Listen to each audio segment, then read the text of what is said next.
Hello बच्चों, ये है हमारी साइंस की ग्रेविटेशन चैप्टर की दूसरी वीडियो। पहली वीडियो में हमने ग्रेविटेशन और उसके कॉन्सेप्ट्स के बारे में समझा था। आज के लिए हमारा टॉपिक रहेगा acceleration due to gravity. Acceleration due to gravity, जैसा कि हमको हेडिंग से ही पता चल रहा है, वो एक्सीलरेशन जो ग्रेविटी की वजह से होता है। इसकी अगर डेफिनेशन हम लिखें तो इसकी डेफिनेशन बन सकती है acceleration due to gravity. Acceleration due to gravity is the acceleration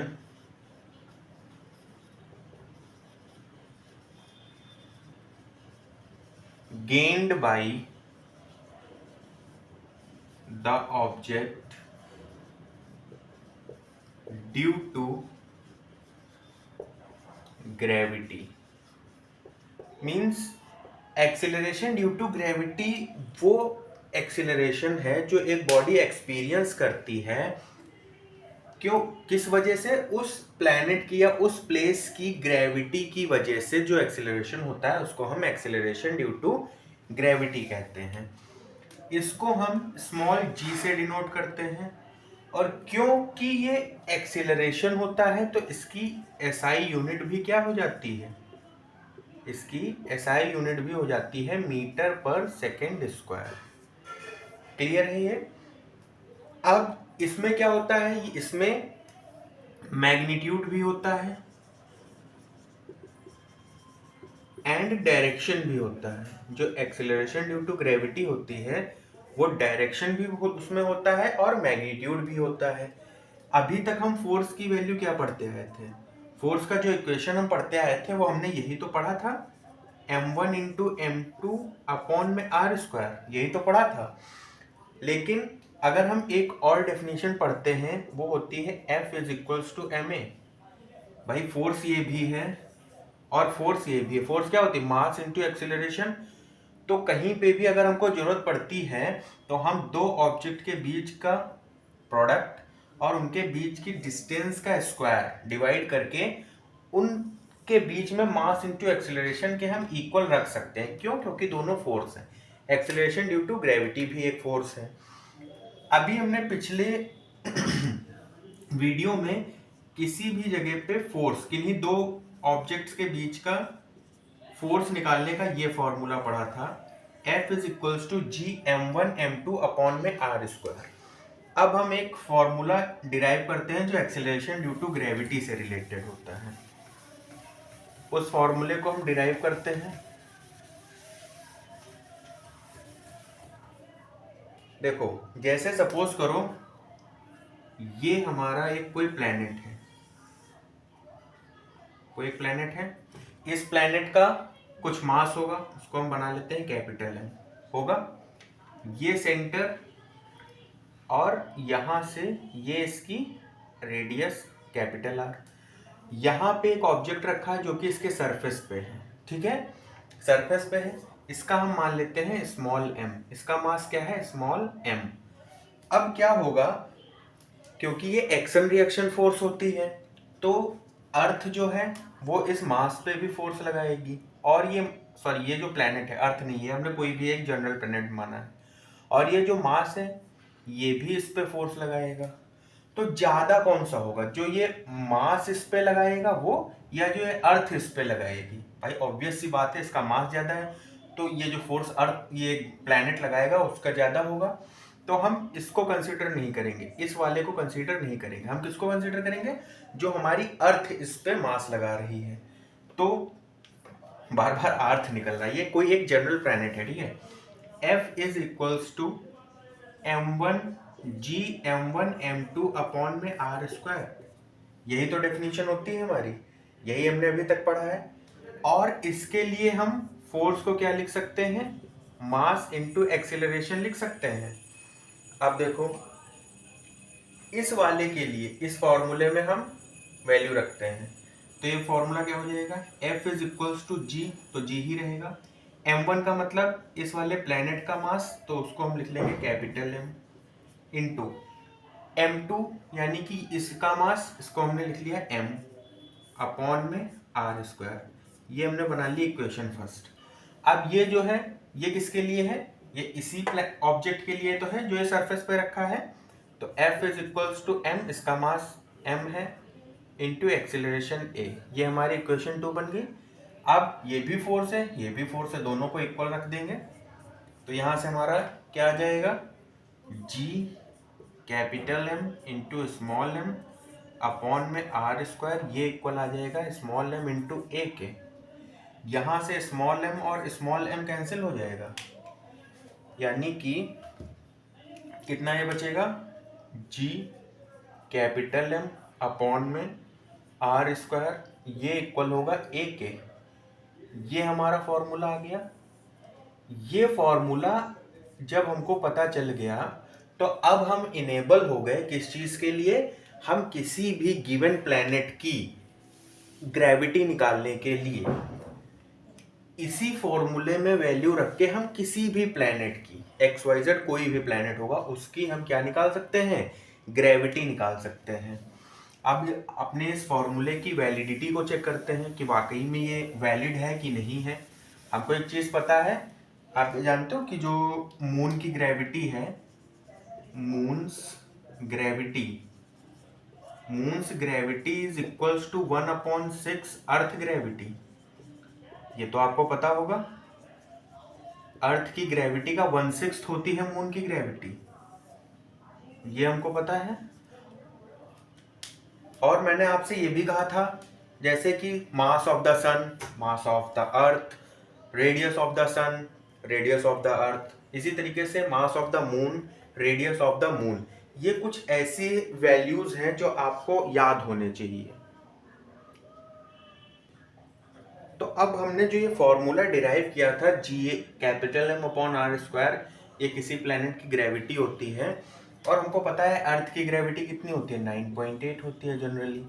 तो इसको 6 से अगर हम डिवाइड करते हैं 9.8 को, तो हमारी अप्रॉक्सीमेट वैल्यू कितनी आ जाएगी, 1 पॉइंट समथिंग कितनी आ जाएगी, 1.5। अगर 9.8 को हम डिवाइड करते हैं तो 1.633 समथिंग आ जाएगी, 1.63। ठीक, यानी कि मून की ग्रेविटी अगर हम इस फॉर्मूले से निकालते हैं तो इतनी आनी चाहिए। चेक करते हैं, अगर आ जाएगी तो हमारे फॉर्मूला भाई सही है। कैपिटल जी की वैल्यू कल ही मैंने आपको बताई थी, कितनी होती है, 6.67 इंटू 10⁻⁻11। यही तो हमने पढ़ी है ग्रेविटी की वैल्यू, सॉरी कैपिटल जी की वैल्यू क्या पढ़ी है, 6.67 इंटू 10⁻⁻11। ओके,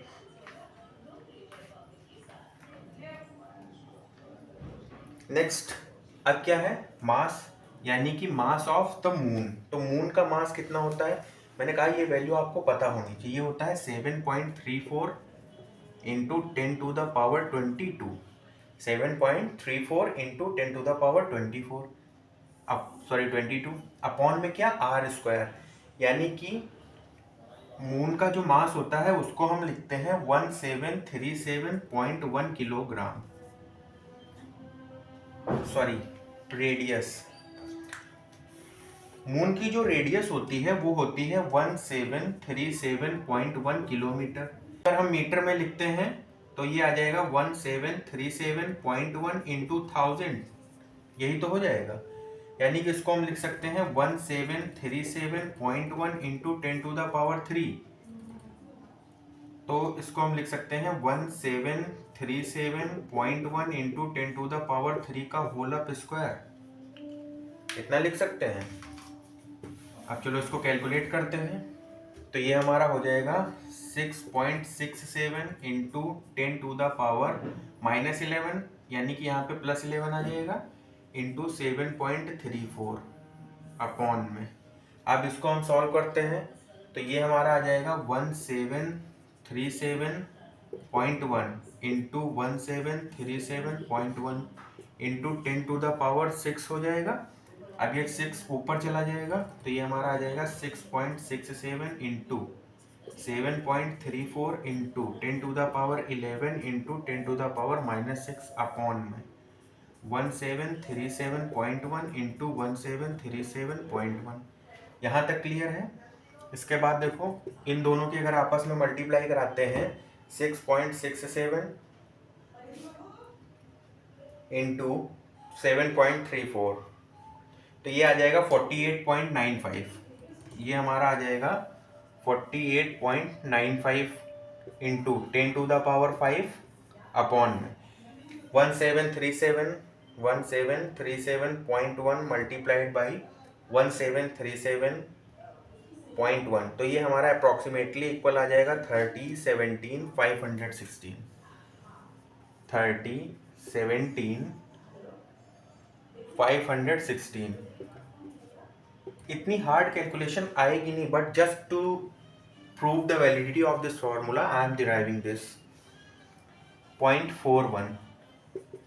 इसको अगर पावर में लिखें तो देखो 1 2 3 4 5 यानी कि इसको हम लिख सकते हैं 48.95 इंटू 10⁵ अपॉन में 30 के बाद अगर पॉइंट लगाते हैं 30.17 तो इसको हम 10⁵ ही तो लिख सकते हैं। ये दोनों चीज़ें हमारी डिवाइड हो जाएंगी, मतलब माइनस हो जाएंगी। अब इसको हम डिवाइड करके देखते हैं। इसको डिवाइड करेंगे 48.95 डिवाइडेड बाई 30.17 तो ये हमारा अप्रॉक्सीमेटली इक्वल आ जाएगा 1.62। देखो यही वैल्यू हमारी आनी चाहिए थी और इसको सॉल्व करने के बाद हमारी वैल्यू यही आ गई 1.62। क्लियर है। तो यानी कि ये फॉर्मूले का यूज करके, कौन से फॉर्मूले का, A is equals to G capital M upon R square, इस फॉर्मूले का यूज करके हम किसी भी प्लेनेट की ग्रेविटी निकाल सकते हैं। आई होप यहाँ तक समझ में आ गया होगा। अब हम नेक्स्ट देखो, नेक्स्ट एक टॉपिक है हमारा फ्री फॉल। मोस्टली आपने चीज़ों के बारे में पढ़ा होगा। उससे पहले हम इस फॉर्मूले पे बेस्ड कुछ क्वेश्चन कर लेते हैं। जैसे कि क्वेश्चन अगर आपसे कहे find the gravity of a planet, किसी एक प्लैनेट की ग्रेविटी निकालनी है whose radius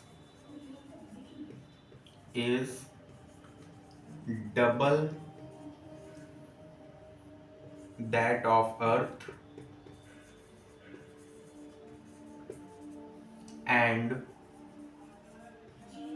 whose mass is half of Earth। तो एक कोई हमारा, ये हम इसको मान लेते हैं ये हमारी अर्थ है, ठीक है, ये इसका सेंटर है और इसका मास हम मान लेते हैं मास ऑफ द अर्थ, और ये रेडियस हमारी हो जाएगी radius of the earth RE हो जाएगी। यहाँ पे ये हमारा एक बिगर प्लेनेट है जिसकी हम मान लेते हैं मास ऑफ द प्लेनेट MP, और यहाँ से इसकी रेडियस हम मान लेते हैं RP यानी रेडियस ऑफ द प्लेनेट। अब हमको पता है G का फॉर्मूला क्या होता है, capital G M upon R square, यही तो होता है। तो अर्थ के लिए हम पहले निकालते हैं कैपिटल G की वैल्यू क्या हो जाएगी। देखो G का मतलब यूनिवर्सल कांस्टेंट है, G ही रहेगा। मास ऑफ द अर्थ लिख सकते हैं अपॉन R स्क्वायर यानी कि रेडियस ऑफ द अर्थ का स्क्वायर हो जाएगा, रेडियस ऑफ द अर्थ का स्क्वायर। अब इसको हम बना लेते हैं इक्वेशन फर्स्ट। अब हमारा जो प्लैनेट गिवन था इसके लिए देखो हम क्या लिख सकते हैं, मास ऑफ द प्लैनेट, ये क्या था, whose mass is half of the earth, ये क्या था, मास जो था अर्थ का आधा था यानी कि ME का जो आधा था, तो MP की जगह पे ME/2 लिख सकते हैं। और रेडियस क्या थी इसकी, radius is double that of earth यानी कि 2RE लिख सकते हैं, ये लिख सकते हैं। अब इस प्लैनेट के लिए G हो क्या जाएगा, देखो G इसके लिए क्या हो जाएगा, कैपिटल G ME यानी कि planet of mass of the planet upon में रेडियस ऑफ द प्लैनेट इसका होल अप स्क्वायर। तो G इज इक्वल्स टू हो जाएगा capital G into mass of the planet, इसकी जगह हम ME रख सकते हैं ME/2, 2 यहाँ पे रहेगा इंटू आरपी की जगह पे क्या लिख सकते हैं, 2r, यहाँ से लिख सकते हैं, तो इसको हम लिख लेंगे 2re का होल स्क्वायर, ये लिख सकते हैं। यानी यहाँ से g इज इक्वल्स टू हमारा आ जाएगा capital G M E upon 2 ज़ा, पहले तो यहाँ से 4 हो जाएगा और 8 इंटू RE का स्क्वायर। क्लियर है? अब देखो यहाँ पे इतनी चीज, ये वैल्यू देखो खाली, GME अपॉन RE का होल स्क्वायर, GME अपॉन RE का होल अप स्क्वायर। तो इसकी जगह क्या हम ग्रेविटी ऑफ अर्थ नहीं लिख सकते हैं? यानी कि ग्रेविटी ऑफ प्लेनेट ये इक्वल हो जाएगी 1/8 ग्रेविटी ऑफ अर्थ के। ये जो प्लेनेट है अगर उसका रेडियस जो है अर्थ से डबल है और मास आधा है, तो उसकी ग्रेविटी उस प्लेनेट की क्या हो जाएगी, 1/8 हो जाएगी, किसकी, ग्रेविटी ऑफ अर्थ की। यहां तक आई होप क्लियर होगा। ओके, तो अब इसके बाद हमारा नेक्स्ट टॉपिक आता है फ्री फॉल। फ्री फॉल से वैसे ही समझ में आ रहा है चीजें, जैसे कि उसकी अगर हम लिटरल मीनिंग देखें तो बिना किसी एक्सटर्नल फोर्स के गिरना क्या कहलाता है, फ्री फॉल। उस समय हम किसी और फोर्स को नहीं लेते हैं सिवाय ग्रेविटी के। तो अगर हम फ्री फॉल की डेफिनेशन लिखें, फ्री फॉल, इसकी अगर हम डेफिनेशन लिखते हैं तो फ्री फॉल की डेफिनेशन क्या हो जाएगी, it is a situation, it is a situation where it is a situation where body experience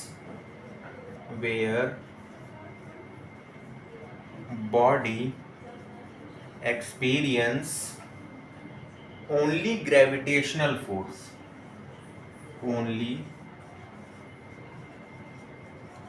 gravitational force, experience only gravitational force. मतलब जब कोई ऊपर से हम कोई चीज गिरा रहे हैं तो वो फ्री फॉल हो रही है, उसमें केवल ग्रेविटी लग रही है, एयर जो है बीच में, इसका फ्रिक्शन फोर्स, स्टैटिक हिंड्रेंस, ये सब कुछ नहीं लग रहा है, केवल हम उसको मार रहे हैं कि उस पर नीचे से ग्रेविटी उस पर वर्क कर रही है, बस, उसके अलावा और कोई फोर्स उस पर एक्सटर्नल फोर्स अप्लाइड नहीं हो रही है। तो ऐसी कंडीशन को हम क्या बोलते हैं, फ्री फॉल बोलते हैं। अब एक हमारा जो टॉपिक है जो अभी हमने पढ़ा उस पर बेस्ड एक क्वेश्चन है हमारा। सपोज करो ये एक बॉल है ऑफ 10 किलोग्राम, ब्लॉक है एक ये, और एक ये ब्लॉक है 10 ग्राम। ठीक, इन दोनों को नीचे गिराया जाता है, इन दोनों को क्या किया जाता है, नीचे गिराया जाता है सेम हाइट से, जो कि है s, क्या है s। सपोज करो ये भी हाइट है s, सेम हाइट से गिराया गया। कौन सी बॉडी नीचे पहले आ जाएगी, बताइए, कौन सी बॉडी नीचे पहले आ जाएगी? मोस्टली लोगों का आंसर होगा कि 10 किलोग्राम वाली बॉडी जल्दी नीचे आ जाएगी और 10 ग्राम वाली थोड़ा लेट में आएगी, बट ऐसा नहीं है, दोनों बॉडी सेम टाइम पे जमीन पे आएंगी। अरे सर ये क्या कह रहे हैं, ये तो भारी है तो जल्दी आना चाहिए, नहीं, दोनों सेम टाइम पे आएंगे। ये ब्लॉक और ये 10 ग्राम वाला भी ब्लॉक दोनों सेम टाइम पे जमीन पे हिट करेंगे।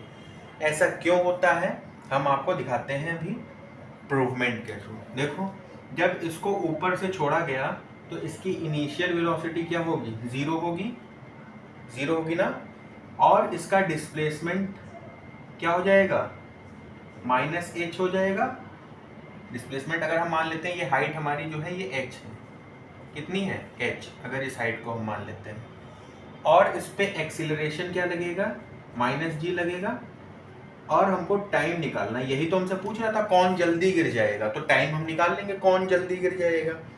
तो क्या हो जाएगा, देखो हम लगा लेते हैं formula, s is equals to ut plus half at², यही तो लगा देंगे। तो s की जगह पे -h इक्वल्स u वाला तो टर्म जीरो हो जाएगा, इससे कोई मतलब नहीं, 1/2 इंटू एक्सीलरेशन की जगह पे -g इंटू t², ये हमको निकालना है t², तो ये क्या, माइनस से माइनस कैंसिल हो जाएगा, ये हो जाएगा 2h अपॉन जी, ये इक्वल्स टू आ जाएगा टी स्क्वायर के, यानी यहाँ से अगर हम t लिखते हैं तो t इज इक्वल्स टू क्या आ जाएगा, रूट में 2h अपॉन में g। क्या टाइम जो है फॉर हमने निकाला है टाइम पीरियड, उसमें कहीं पे भी मास आ रहा है? इस फॉर्मूले में कहीं पे भी आपको मास दिख रहा है? नहीं दिख रहा है। तो टाइम पीरियड मास पे डिपेंड ही नहीं करता है, ये डिपेंड ही नहीं करेगा कि ये 10 किलोग्राम की है, 10 ग्राम की है या 5 ग्राम की है, क्योंकि टाइम जो है वो फ्री फॉल के लिए जो टाइम है वो हमारा कभी मास पे डिपेंड ही नहीं कर रहा है। वो तो डिपेंड किस पे कर रहा है, हाइट पे डिपेंड कर रहा है, ग्रेविटी पे डिपेंड कर रहा है, मास पे कहीं डिपेंड ही नहीं कर रहा है। इसलिए जो टाइम होगा वो दोनों मासेस के लिए सेम होगा। अब फाइनल जो हमारा वीडियो रहेगा वो एक वीडियो रहेगा इसके बाद, और ये हमारा ग्रेविटेशन चैप्टर खत्म होगा, जिसमें हम डिस्कस करेंगे कैप्लर्स लॉ के बारे में और कुछ न्यूमेरिकल्स, इंपॉर्टेंट न्यूमेरिकल्स जो होंगे उसके बारे में, कैप्लर लॉ के बारे में हम डिस्कस करेंगे। आई होप कि ग्रेविटेशन चैप्टर से आपको कोई प्रॉब्लम नहीं होगी। मैं बार बार कहता हूँ कि आपको जिस भी टॉपिक में कोई भी प्रॉब्लम हो, जो चैप्टर आपका मैं सीरीज चला रहा हूँ उसमें कोई भी आपको टॉपिक में कोई भी ऐसा चैप्टर में कोई ऐसा टॉपिक है जो आपको क्लियर ना हो, तो उसको प्लीज़ कमेंट बॉक्स में उस टॉपिक को मेंशन जरूर कर दीजिए। जब आप उसको मेंशन कर देंगे तो मैं उस पर एक और शॉर्ट वीडियो कह लीजिए या 10 मिनट्स की एक वीडियो बना करके मैं डाल दूंगा। इससे क्या होगा, आपका वो टॉपिक क्लियर हो जाएगा और जिसका क्लियर है उसका रिवाइज हो जाएगा। तो कमेंट बॉक्स में उस टॉपिक को मेंशन जरूर किया करिए। तब तक के लिए बाय बाय, मेहनत करते रहिए और खूब मन लगा के पढ़िए।